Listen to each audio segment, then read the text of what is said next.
Hi, we looked at teaching basic concepts for children in part 1 of my video, and today, the part 2, we are going to look at how can you identify your child has got problem with understanding of concepts. If a child has difficulties in taking instructions from you, like for example, you tell a child, can you put the book on the table? The child will not understand what are you saying, or they may even not know what's in and what's out, what's yesterday and today. So you clearly know that the child has got problem understanding concept. They might even say that that one, this one, that thingy. They may not be able to explain to you about certain object in using correct word. Also, having problems understanding or comprehending the language and using the language, like they are unable to tell you, oh, I went to the mall yesterday. They don't know what was yesterday and what's happening now, the present, past, and things like that. And for drawing pictures, they will not be able to conceptualize like what should be bigger, what should be smaller. Sometimes a tree is much smaller than a person.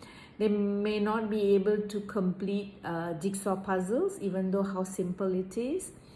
They will have real-time difficulties in solving problems. In children, it is really essential for them to have problem-solving skills, because it is a lifelong thing that you need to teach a child how to handle a certain problem as and when it comes.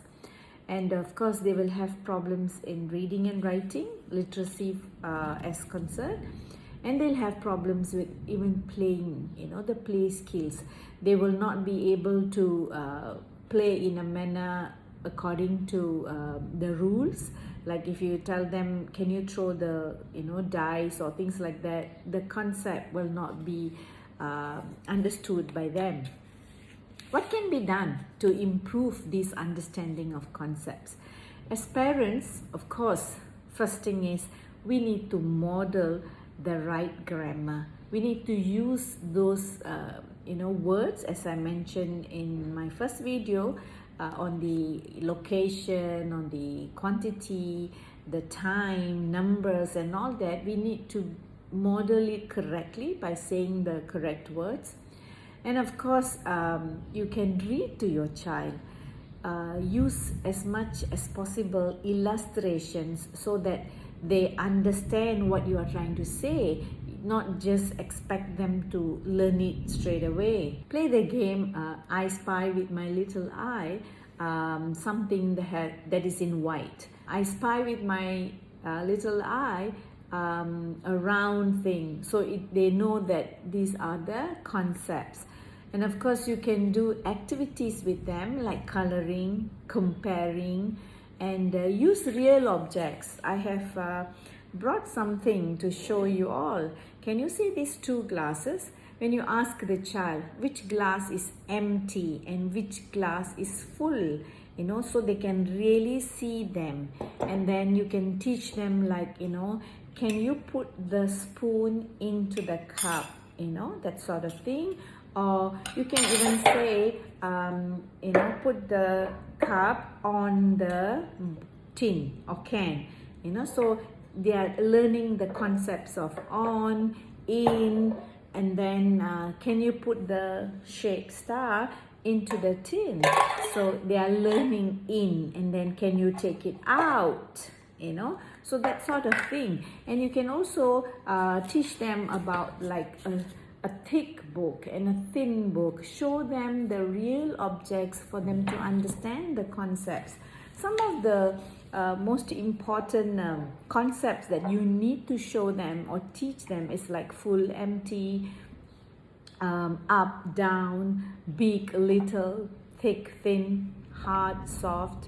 You can play hide and seek. Sometimes you can even hide a particular toy behind, and you ask the child, where is it? and let the child look for it and know that it is actually behind, in front, and that sort of thing. You can sing songs. Children love to sing songs, and children love to listen to stories. These are the two things that parents should continuously do and don't give up. Teaching them colors.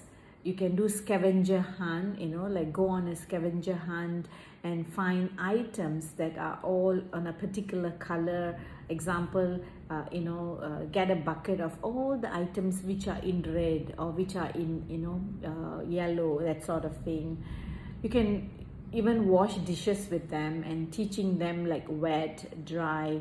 Why am I bringing all this up? Because if, let's say, your child is still unable to understand the concepts, if they are still unable to follow instructions, what should you do?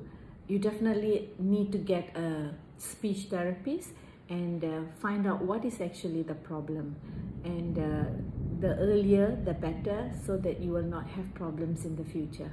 Thank you.